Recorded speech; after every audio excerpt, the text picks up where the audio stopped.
We live in a world that rewards oversharing.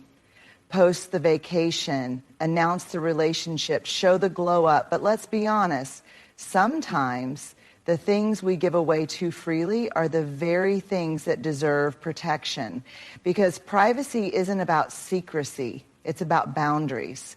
It's about guarding the sacred parts of our lives so they aren't picked apart by people who haven't earned the right to hold them. Dreams are delicate things. They start as whispers, small, uncertain, full of potential, but fragile.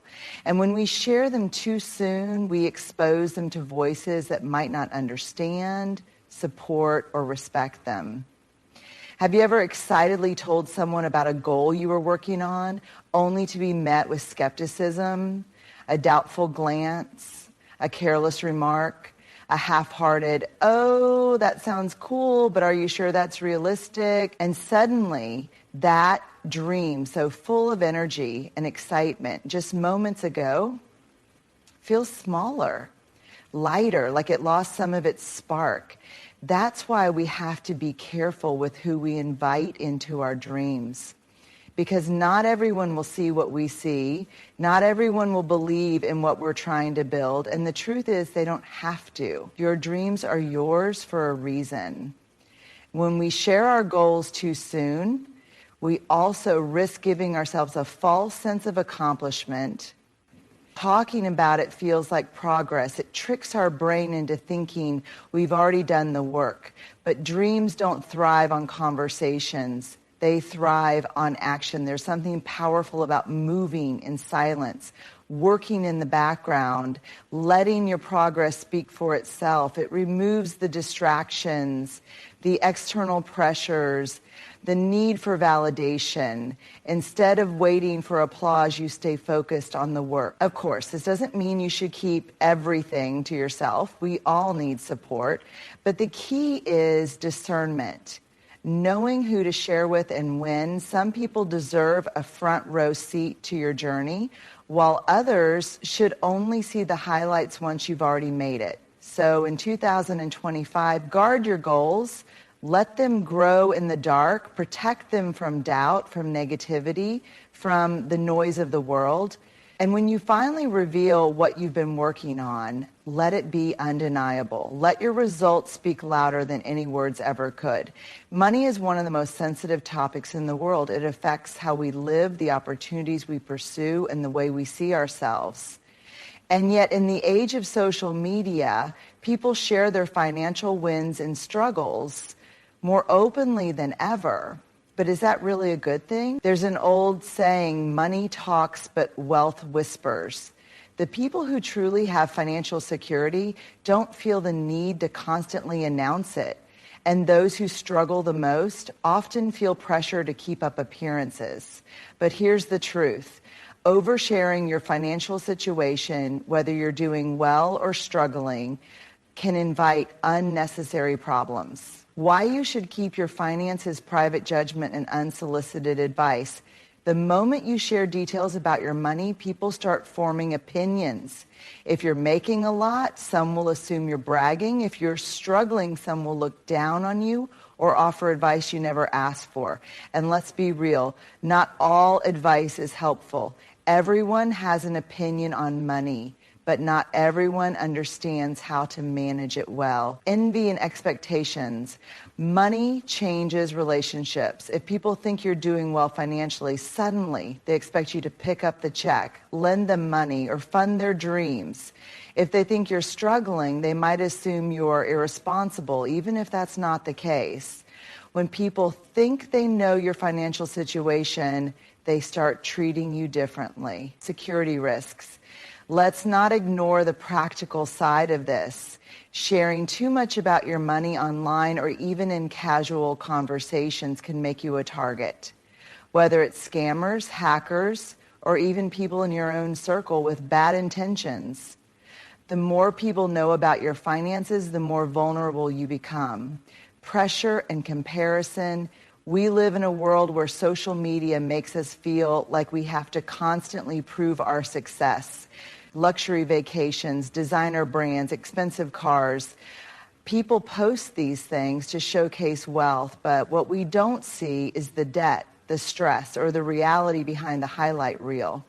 The more you share, the more pressure you might feel to keep up, even when it's not financially wise. When is it okay to talk about money? This doesn't mean you should never talk about finances. Having open, honest conversations about money with trusted people like a financial advisor, a mentor, or a partner is important. Learning from others can help you grow, but there's a difference between seeking financial wisdom and broadcasting your entire bank account to the world. Instead of telling everyone how much you make or spend, focus on learning about financial freedom, practicing smart money habits, and building long-term stability. Final thoughts.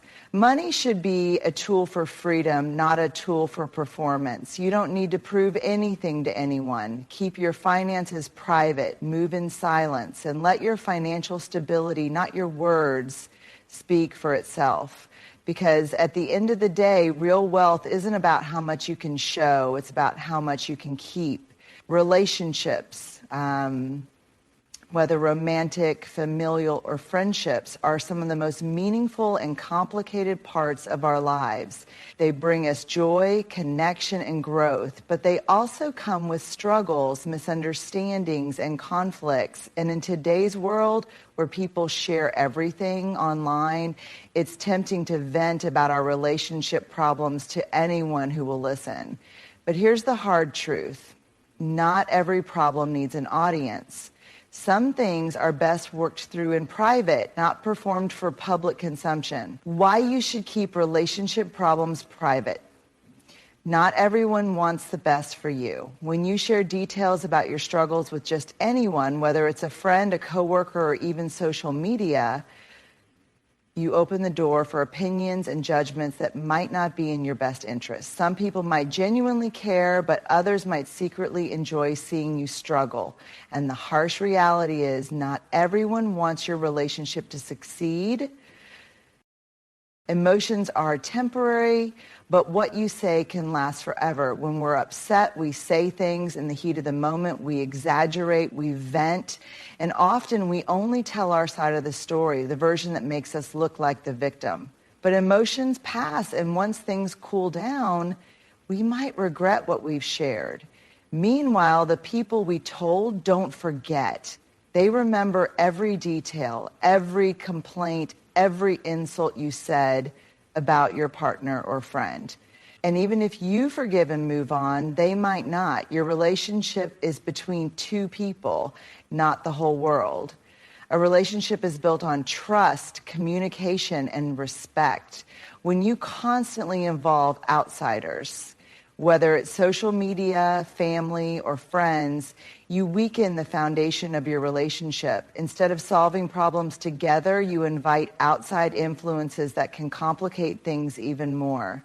And sometimes those outside voices create doubts or pressures that wouldn't have existed otherwise. Publicizing problems can embarrass your partner. Imagine finding out that someone you love has been airing your personal struggles to their friends or followers. How would that feel? Betrayal, humiliation, a loss of trust. When we share our problems publicly, we're not just expressing our feelings, we're exposing another person's vulnerabilities without their consent. And trust, once broken, is hard to rebuild. What you focus on grows. Have you ever noticed that the more you talk about a problem, the bigger it seems? Constantly venting about your issues can make them feel worse than they actually are. Instead of working on a solution, you stay stuck in the frustration, replaying the same problems over and over. Privacy allows space for clarity. When you keep things between you and the person involved, you can focus on fixing the problem instead of fueling it. When is it okay to talk about relationship issues? This doesn't mean you should suffer in silence. Some problems do need an outside perspective, but the key is choosing the right people to confide in. A therapist or counselor can provide unbiased guidance and tools for communication. A trusted mentor, someone with wisdom and experience, can offer advice, can be a sounding board, but even then, discretion is key. The difference between healthy sharing and oversharing is intention. Are you seeking help and wisdom, or are you venting for validation? Are you trying to work things out, or are you just building a case against the other person? Final thoughts. Your relationships deserve protection. Privacy isn't about pretending everything is perfect. It's about creating a safe space where real growth can happen. In 2025, let's practice discretion. Let's focus on solving problems instead of broadcasting them. Let's remember that the strongest relationships aren't the ones with the most likes or the most advice. They're the ones built on trust, respect, and the quiet, intentional work of two people committed to understanding each other. In a world that thrives on attention, where every moment is an opportunity for a post, a like, or a comment, kindness has started to feel like a performance. We see it everywhere. Videos of people handing food to the homeless, celebrities announcing their charitable donations, influencers filming themselves giving away gifts. The intention might be good, but at what point does kindness stop being about the act itself and start being about being seen? True kindness, the kind that changes lives, heals hearts, and restores faith in humanity, doesn't need an audience. And in 2025, we should all embrace the power of doing good without the need for validation. While keeping your acts of kindness private matters, real kindness doesn't seek recognition. The purest form of kindness is the kind that expects nothing in return, not praise, not acknowledgement, not social currency. When we do something good, but we immediately post about it or tell people, we have to ask ourselves, was this about helping or was this about me? If no one knew about your generosity, would you still do it? That's the real test of character. Publicizing kindness can shift the focus away from the act. When kindness becomes performative, it starts to lose its meaning. Instead of focusing on the person being helped, the attention turns to the person doing the helping. The narrative shifts from this person was in need and I was able to help to look how good I am. But kindness is not about making yourself look good. It's about making someone else feel seen, valued, and supported. Not everyone wants to be the subject of your good deed. Imagine you're in a tough situation, struggling financially, facing hardship, feeling vulnerable, and someone helps you. But then they turn around and post a video about it, showing your face, your struggle, and your moment of need to the world. How would you feel? Some people don't want to be a symbol of charity. They want dignity, not exposure. Helping others should never come at the cost of their privacy or self-respect. It can create pressure instead of inspiring others. Some people argue that sharing acts of kindness encourages others to do good. And while that may be true in some cases, it can also create unnecessary pressure. Instead of inspiring genuine generosity, it can lead to comparison, where people feel like their kindness isn't enough unless it's grand, public, and widely recognized. But kindness doesn't have to be big to matter. A small, unseen act of goodness, a quiet donation, a helping hand, a word of encouragement can change a life just as much as a large public gesture. What does true kindness look like? Giving without announcing it. If you want to donate money, volunteer your time, or help someone in need, do it because it matters, not because you want credit. Helping in ways that truly serve others. Ask yourself, am I helping in the way this person actually needs? Sometimes kindness isn't about money or grand gestures. It's about listening, showing up, and being present. Keeping the focus on the recipient, not yourself. If you do choose to share an act of kindness, make sure the focus is on raising awareness or helping others get involved, not on how great you are for doing it. Final thoughts. Kindness is powerful. It has the ability to transform lives. bring hope, and make the world a better place. But its power doesn't come from who sees it. It comes from the heart behind it. So in 2025, let's challenge ourselves to be quietly kind, to give without announcing, to help without seeking praise, to remember that the best kind of kindness is the kind that exists even when no one is watching. We live in a world that glorifies vulnerability. Everywhere we turn, people are encouraged to be real, to open up, to share their truth. And while vulnerability is a powerful force, it builds connection, fosters empathy, and allows for personal growth.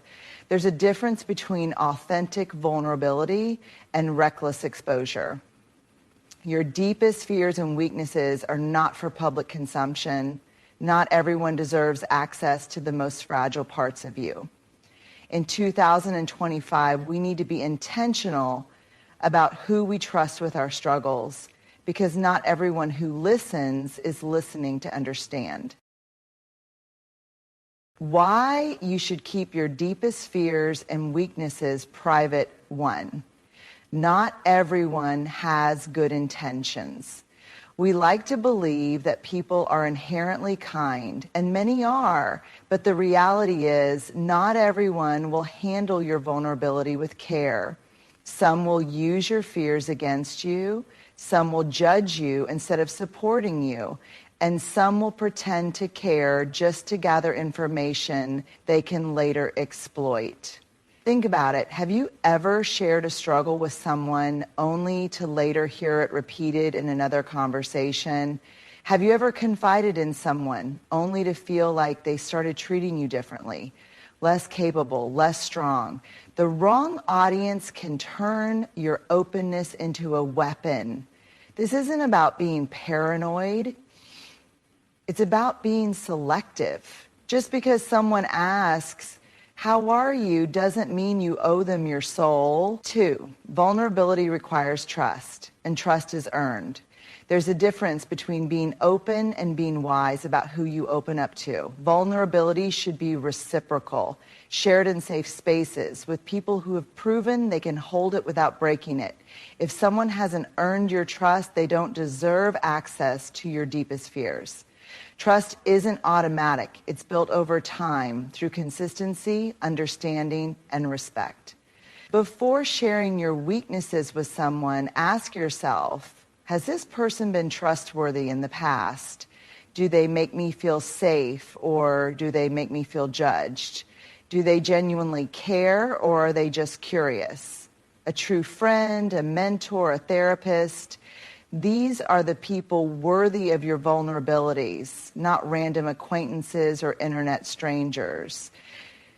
3, oversharing can lead to misinterpretation. When you expose your fears and weaknesses to people who don't truly understand you, they might misinterpret what you're going through. For example, if you share that you're struggling with self-doubt, they might assume you're incapable. If you admit to feeling overwhelmed, they might think you're failing. If you express a fear, they might amplify it instead of helping you work through it. Not everyone is equipped to respond to vulnerability in a healthy way. Some people will project their fears onto you. Others will offer surface-level advice that doesn't actually help. And some will see your struggles as an opportunity to elevate themselves by making you feel small. Choose carefully who you let into your inner world. 4. Privacy gives you strength. When you keep your struggles private, you give yourself the space to process them without outside noise. You get to work through your fears on your own terms, without the pressure of other people's opinions, judgments, or unsolicited advice. Privacy doesn't mean you're bottling everything up. It means you're protecting your energy. You're choosing to heal in ways that actually serve you, instead of exposing yourself to people who might make it worse. Some of the most successful, resilient people in the world have fears and weaknesses they never share publicly. It's not because they don't struggle, it's because they understand the power of internal resilience. They don't need the world's validation to work through their hardships. 5, do you control your own narrative? When you share your struggles too freely, you give people permission to define you by them.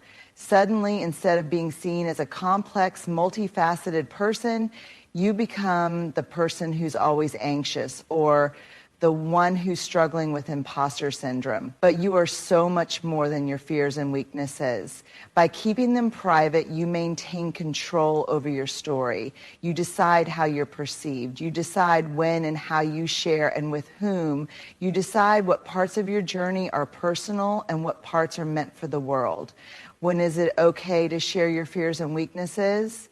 This isn't about closing yourself off completely. Being vulnerable in the right spaces is important for growth and connection. But the key is discerning when, where, and with whom to share. Therapists, mentors, and trusted friends are safe spaces for deep fears and struggles. Journaling and self-reflection can help you process things without external noise. Speaking from experience, not from a wound, if you want to share publicly, wait until you've healed enough to speak from a place of wisdom, not raw pain. Final thoughts, your deepest fears and weaknesses are not entertainment. They are not conversation fillers. They are not something you owe the world. In 2025, let's be intentional about who we trust with our vulnerabilities. Let's build inner strength, process our fears in safe spaces, and remember that privacy isn't weakness, it's wisdom. Because the strongest people aren't the ones who share everything, they're the ones who know what to protect. We live in a time when sharing has become second nature. Social media encourages us to broadcast every thought, every struggle, every triumph. Oversharing is often mistaken for authenticity, and privacy is sometimes seen as secrecy. But in reality, privacy is power. Keeping certain aspects of your life private doesn't mean you're being dishonest or distant. It means you are protecting your peace, your energy, and your personal growth. Your goals and plans should be nurtured in silence, free from the doubts and opinions of others. Your finances should be handled with wisdom, not exposed for judgment or comparison. Your relationship problems should be worked through in a safe, trusted space, not turned into public drama. Your acts of kindness should be done from the heart, not for applause. Your fears and weaknesses should be shared only with those who have earned your trust, not handed over to the world for scrutiny. The truth is, not everyone deserves access to you. Not everyone needs to know your next move, your struggles, or your personal business. Privacy is not isolation, it is discernment. It is choosing when, where, and with whom to share the most personal parts of your journey. So in 2025, let's move with intention. Let's value the sacredness of our personal lives. Let's create space for real connections, quiet victories, and private healing. Because at the end of the day, a life lived with wisdom, discretion, and self-respect will always be richer than a life lived for validation. Some things are meant to be shared, but the most important things, they're meant to be protected.